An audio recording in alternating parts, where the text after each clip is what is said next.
एक और अच्छी खबर आपको देंगे। IMF प्रोग्राम पर खजाना कमेटी के इन कैमरा इजलास की अंदरूनी कहानी सामने आ गई है। वजीर खजाना ने बता दिया है कि दोस्त ममालिक ने कर्ज रोल ओवर कराने की यकीन दहानी करवा दी है। IMF को भी दोस्त ममालिक की यकीन दहानियों से आगाह कर दिया गया है, जबकि पावर सेक्टर की इस्लाहात पर IMF को एतमाद में लिया गया है। वजीर खजाना के जराए ऐसा बता रहे हैं। आपको ये भी बताएं कि वजीर खजाना ने यह भी बताया कि IMF के साथ $7 अरब का प्रोग्राम है। पाकिस्तान की मजमूई ज़रूरियात $12 अरब की हैं। अपडेट कर रहे हैं आपको IMF प्रोग्राम पर, जिस पर शकूक व शुबात थे, लेकिन अब तमाम तर चीज़ें क्लियर होती हुई नजर आ रही हैं, क्योंकि IMF प्रोग्राम पर खजाना कमेटी के इन कैमरा इजलास की जो अंदरूनी कहानी सामने आई है, उसके मुताबिक वजीर खजाना ने बता दिया है कि दोस्त ममालिक ने कर्ज रोल ओवर की यकीन दहानी करा दी है। बात करेंगे, उमर हयात खान हमें ज्वाइन कर रहे हैं। उमर, अच्छी खबरें आना शुरू हो गई हैं।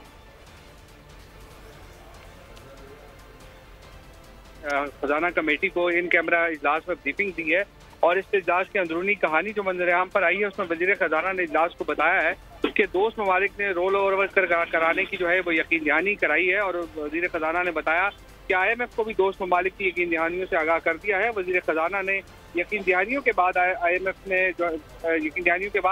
इजलास बुलाया है और पावर सेक्टर की इस्लाहात पर भी IMF को एतमाद में लिया गया है। और वजीर खजाना ने बताया कि IMF के साथ $7 अरब का प्रोग्राम है, लेकिन पाकिस्तान की जो मजबूरी फाइनेंसिंग की ज़रूरियात हैं वो $12 अरब की हैं और IMF के कर्ज के साथ पाकिस्तान को $5 अरब इजाफी फाइनेंसिंग की ज़रूरत होगी और $5 अरब जो है वो कमर्शियल बैंकों समेत दीगर ज़राए से वसूल किए जाएंगे। जी ठीक है उमर, अपडेट कर रहे थे, बहुत शुक्रिया आपका। सब्सक्राइब करें और बेल दबाएं ताकि कोई खबर रह न जाए।